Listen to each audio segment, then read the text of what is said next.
she was briefing me what they have done, and they have told me that they have trained 22 people at the level of master's degree in nuclear science, and that they are going to start a school in one of the universities, which will train now the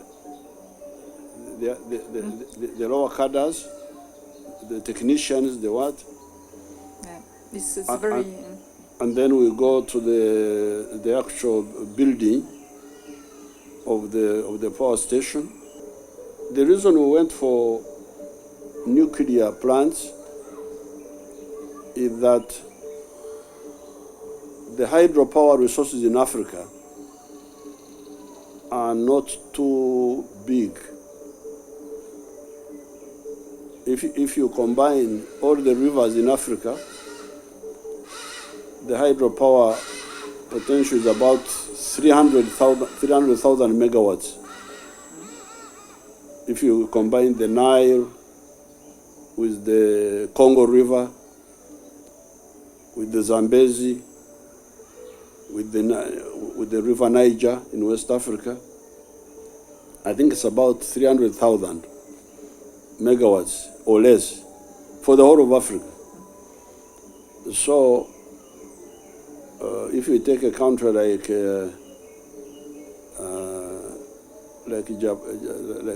the US, has got 1.5 million megawatts of electricity. Therefore, strategically speaking, we cannot depend on hydro. Now, in the past, of course, there is wind, there is solar, but in the past, the cost per unit was still high. IAEA it is now coming down, but in the past it was high. At one time, solar was 40 cents per unit, per kilowatt hour. Then it came to 16 cents. Okay, so you are satisfied with our preparations? Yes, and I don't know if you... it is, as we said, phase one is really where you build. After, you will have to take the decision to go to nuclear. Then you have phase two. So Uganda decided to embark into a nuclear power program a few years ago. You have gone through the initial stages of the program, and you would like to proceed further. So a strategic collaboration was established between Uganda and the IAEA since the beginning of the program. This collaboration has been based on what we call in-house the milestones approach, developed to guide countries in initiating and implementing their nuclear power program for the first time. The purpose is to assist the development of the required infrastructure in an integrated and timely manner, as well as to support the development of human resources. So, ladies and gentlemen, the INEAR Phase 1 mission last year concluded that Uganda is committed to developing the required infrastructure in a coordinated approach. Uganda drafted an energy policy which includes nuclear power and established a nuclear energy program implementation office, what we call the NEPIO mechanism, that involves a wide range of different stakeholders. The NEPIO has completed several studies on different infrastructure issues and drafted the nuclear power roadmap for Uganda, which includes recommendations on the necessary infrastructure that should be put in place in a timely manner.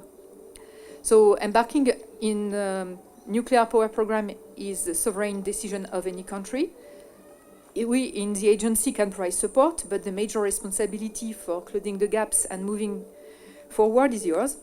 While bilateral agreements and international cooperation with experienced organizations in other countries are an important mechanism for obtaining advice and support, they cannot replace the responsibility of the government and the leadership of the key organizations regarding their obligations and the commitment for a safe and secure nuclear power program.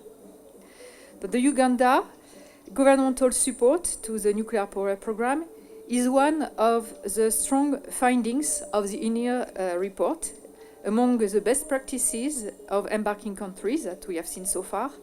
And today's ceremony is really the proof that such commitment is there and it will be needed all along the journey to nuclear power. So finally, I would like to assure you that the IAEA remains committed to continuing its support for the nuclear power program for Uganda as it progresses to the next stages. Thank you very much. In the recent past, International Atomic Energy commissioned a mission to our country to review our preparedness to move into the establishment of the first atomic energy plant.